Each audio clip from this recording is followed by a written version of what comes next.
Inahan nga 61 anyos ang Pangidaron gilugos sa iyang anak didto sa Kandihay, sospek na dakpan sa kapulisan. Mireklamo sa kwerpo sa kapulisan sa Kandihay alas 2:45 sapon kagahapong adlaw ang biktima nga itago sa pangalang Lula Rosa, 61 anyos, byuda nga residente Resam sa mao nga lungsod.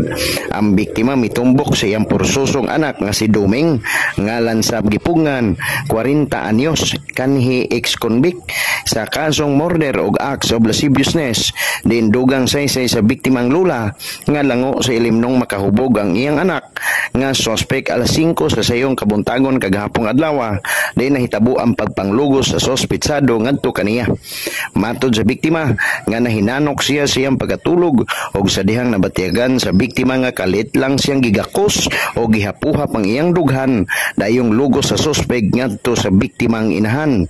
Dugang saysay sa biktima nga human sa pagpanglugos nitulo ang luha sa suspetsado at tubang sa iyang inahan og nangayo kining pasaylo human sa nahimong pagpanghilabot.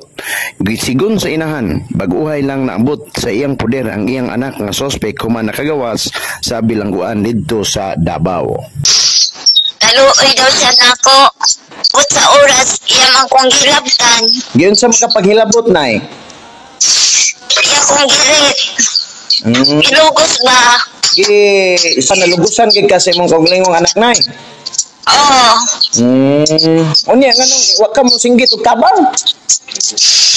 May man kong tabang niya kay di man ko niya pasinggiton, di man ko niya pa kuanon. Sila ni pasabaon. Apa ni? Karon pang buwana.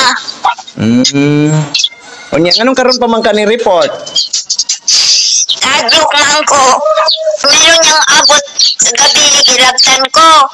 Dapat kasunod yan na kong gilabtan. Yung gabi ikatulo na po niyang hilabtan.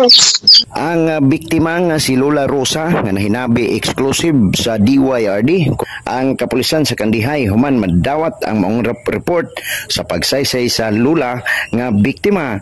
Si Police Lieutenant Arnold Cabildo mo'y nangu sa pagpangita sa suspect ubos sa supervisyon ni Police Captain Albert Sator, hipi sa Kandihay PNP, mihimo gilayon sa hot pursuit operation og nadakpan ang suspetsado sa Kugtong Kandihay. Din mismo ang suspect miangkon sa salaod nga iyang nahimo. Ang biktimang inahan desididong mopasaka og kaso batok sa gikathapan. Alang sa DYRD kininyong alagad Ern Pahayahay, ang friend mo forever. DYRD.